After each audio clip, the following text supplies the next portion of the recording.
She was wonderful. I mean, poor thing, she had to put up with a 10-year-old. She used to share a bedroom with me, so you can imagine that couldn't have been much fun for her being 19 and sharing a bedroom with me. But she was so kind, so caring, so supportive, but she was always seemed to be frightened of everything. She used to sort of scare quite easily, so she was very, very painfully shy. So going into the RAF was great for Rita because it really broadened her horizons, gave her confidence, which she didn't have. I heard the news of Rita's death. I remember it was a Sunday morning, and I remember it was a cold morning. In those days we used to have these metal windows at home, and I can remember it being cold and frosty, and I can remember there was a commotion at the door. And then I think it was my older brother Jeff had said that the police were here and something had happened, and I can just remember Mum crying and went on, seemed to go on for forever.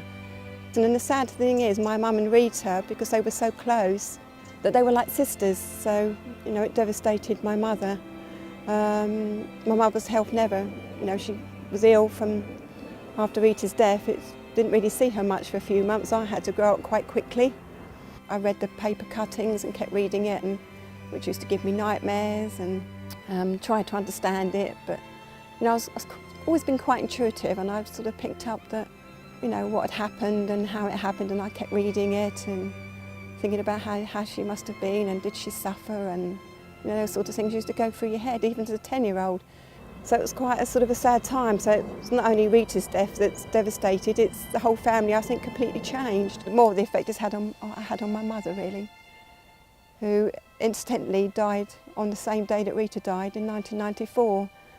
So that was quite bizarre, really. It's almost like she was waiting for that day to be with her, especially.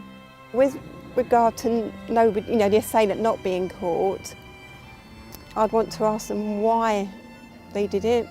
Rita hasn't had a life. I've been grateful I've had 60 years.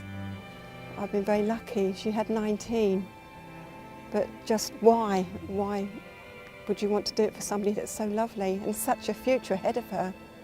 If anybody has got any information, or they feel there could be some information that could be significant, then please come forward. Let's have a chapter. Let's have closure for Rita. Rita didn't deserve to die at 19.